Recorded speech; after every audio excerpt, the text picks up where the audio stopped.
Bonjour et bienvenue sur ce numéro 35. Nous allons voir les filtres de sélection qui gardent certains types d'éléments de formulaire. Donc pour une fois, on va voir plusieurs filtres d'un coup. Et je dis bonjour, Ghislain. Salut Sam. Et donc on est devant un formulaire, vous voyez, où j'ai mis plein d'éléments différents, quasiment enfin, une grosse partie des différents éléments qu'on peut voir. Ils ne sont pas tous, hein, on pourrait par exemple voir dans les nouveaux éléments, par exemple l'élément mail qui permet de rentrer uniquement un email par exemple, mais qui marche qu'avec les navigateurs compatibles HTML5, mais qui sont souvent très pratiques pour les téléphones, parce que du coup ça permet d'afficher un clavier avec tout ce qu'il faut pour taper un email, mais je m'égare un peu parce que je parle de HTML et pas de JS. Alors le premier filtre qu'on va voir, ça va être le filtre bouton, alors que mon imprimante est en route, désolé pour le bruit, j'espère que ça va pas trop courir ma voix. Le filtre bouton, pourquoi log, n'importe quoi. Enfin si log, mais d'abord il faut faire un truc jQuery. Donc c'est un filtre, c'est-à-dire qu'on peut avant mettre d'autres éléments, mais on pourrait en fait enfin, quand on ne met rien, il va sélectionner tous les éléments de type bouton de la page. Alors, qu'est-ce qu'il va y avoir en type bouton? En fait, il y a deux choses. Il y a les inputs de type bouton, donc celui-ci, Ouais. et en fait aussi l'élément HTML bouton. C'est-à-dire qu'en fait, là, ce jQuery, en fait, on pourrait très bien l'écrire aussi euh, comme ceci, c'est-à-dire bouton et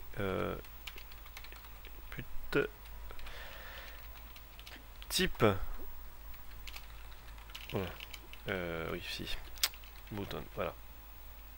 Hop, on va changer les façons de mettre les guillemets. Donc là, en fait, c'est un équivalent. Vous voyez, c'est en Ouais. fait ce jQuery là, ça reviendrait à taper ce jQuery, donc c'est plus court de taper que bouton. Et ça va sélectionner tous les boutons de votre page. Si vous mettez avant une sélection par exemple de tous vos inputs et vous mettez deux points boutons, bah, ça ne sélectionnera que celui-ci et plus celui-ci parce que celui-ci c'est un élément bouton. Vous voyez, alors donc en fait en gros là je sélectionne tout ce qui est des inputs et ensuite avec deux points boutons je filtre pour garder que ceux dont le type est bouton, enfin du moins qui sont des boutons, parce qu'il ne faut pas confondre, ça ne marchera pas si je mets deux points mail par exemple, ça ne marchera pas, hein. On va en Mhm. voir beaucoup, mais par exemple, mail n'existe pas dans jQuery. Ouais. On va continuer. Alors, ce qui existe dans jQuery, par exemple, il y a les checkbox. Alors, voilà, donc pareil, hein, on peut mettre avant, on peut mettre deux points ou pas. Donc là, l'équivalent, alors je vais juste garder pour que vous ayez tous les yeux tous ceux qu'on aura vus. Voilà. Hop. Donc là, l'équivalent, forcément, hein, c'est simplement ça. Et donc ça va sélectionner euh, l'élément de type checkbox. On a donc jQuery a prévu quelques-uns des enfin, les principaux éléments d'un formulaire. Bizarrement, ils n'ont pas mis tous. Enfin, ils en ont mis une grosse partie. Donc on va lister tous ceux qu'ils ont mis tout de suite.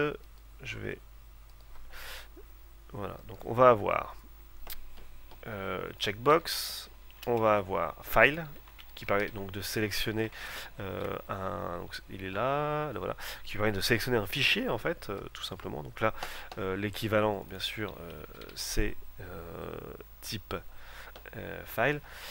Euh, voilà, image. Alors celui-là, je ne le connaissais pas. Je pense que c'est un truc, c'est une variante de file qui a été sûrement implémentée avec avec HTML5. C'est-à-dire que ça permet, en fait, ça fait la même chose que file, mais avec. Enfin, j'imagine que Mhm. c'est normalement théoriquement fait pour filtrer et afficher que et permettre à la personne de charger que les images. Personnellement, sur ma version de Firefox, ça ne marche pas. Ça permet de charger n'importe quel type de fichier. Euh, donc bon. D'accord. Enfin, il existe des façons en plus de configurer Files pour qu'on puisse pas choisir tout et n'importe quoi, mais bon, je m'égare, ça serait du HTML. On a quoi d'autre? On a alors, hop, j'ai quelques lignes comme ça. On a donc password, qui est donc la version équivalente à texte, hein, mais où quand on tape, on a juste des petites étoiles ou des petits ronds qui cachent. Ouais. Voilà, donc c'est password. On a radio, hein, forcément. Donc c'est radio, c'est une liste sur laquelle on peut. Enfin, c'est comme c'est comme le checkbox, mais sur lequel on peut en avoir plusieurs. Enfin, on peut avoir qu'un seul pardon, de cocher, alors que checkbox on peut Ouais. en cocher plusieurs. Voilà. C'est les pastilles là où Ouais. on choisit un de Reset, la liste. le bouton qui. C'est un bouton reset, mais c'est pas un bouton. Reset, ça permet quand on clique dessus de supprimer tout le contenu du formulaire, donc de le remettre à zéro, de le reset quoi. Alors D'accord. c'est pas considéré. D'ailleurs, on peut aussi dans la même veine parler de submit, qui sont visuellement des boutons pour l'utilisateur, mais c'est pas le type bouton comme celui-ci ou comme celui-ci, où d'apparence c'est la même chose, mais où il n'y a aucune action de prévue, où il faut prévoir l'action en JavaScript ou en jQuery. Et il nous reste texte. Alors texte, je voulais juste. Alors, il nous reste deux. Il nous reste donc texte, qui a priori est cet équivalent. Donc ça ne prend pas en compte les text area. Hein. Ça ne sélectionnera donc que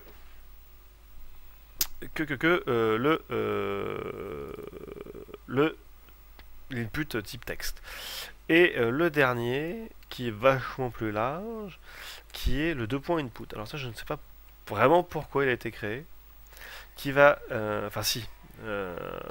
En fait, je viens de relire ma fiche. En fait, je sais pourquoi il a été créé. Il permet donc lui de sélectionner tout élément qui est un élément de formulaire. Donc il va nous sélectionner. Oui, ici c'est bon. Il va nous sélectionner en fait les inputs, les text area, les select et les boutons. Donc en gros, l'ensemble de tout ce qui est un élément de formulaire. Je parle pas des éléments comme le label ou field set qui sont des éléments de décoration ou de lisibilité du formulaire et pas un champ à proprement dit. Alors là, en gros, ça va sélectionner tout ce qui peut être considéré comme un champ en fait dans notre formulaire. Donc on va faire les choses bien pour un petit peu vérifier tout ça côté du côté de Firefox. Donc je vais préparer mon fichier pour qu'on puisse avoir pour chaque élément avant ce qu'on est en train d'essayer. Là. Hop. Histoire de vérifier un petit peu mes dires. Bon, il n'y a pas les 2 points avant à chaque fois. Hein. Mais c'est pas grave. Hop. Et donc, nous avons bien donc type bouton, donc il en trouve deux, le bouton et le input bouton, comme je vous avais dit, comme je vous ai dit, on sélectionne les deux types. Le checkbox, donc il sélectionne le checkbox, voilà, la case à cocher. File, donc qui sélectionne le fichier file, donc il permet d'en cliquer et d'aller chercher des fichiers. Image qui permet où est-ce qu'il est? Image, là. Tiens, d'ailleurs, chez moi, je vois que image a juste le bouton envoyer, c'est étonnant. Et quand on clique, ça, bon. Autant pour moi, je pensais que image, ça permettait de sélectionner. Ah non, c'est le bouton envoyer. Bon, alors faudra que j'avoue que je sais pas trop à quoi sert image en HTML. Donc password, le fameux texte où on ne voit pas la valeur. Radio, hop, ici donc la petite pastille qu'on parlait tout à l'heure. On va continuer, on va descendre. Tiens, je n'ai pas de... Ah oui, parce que je suis dans Doom, la console. Ensuite, nous avons Reset, donc le fameux bouton Reset qui clean tout notre formulaire.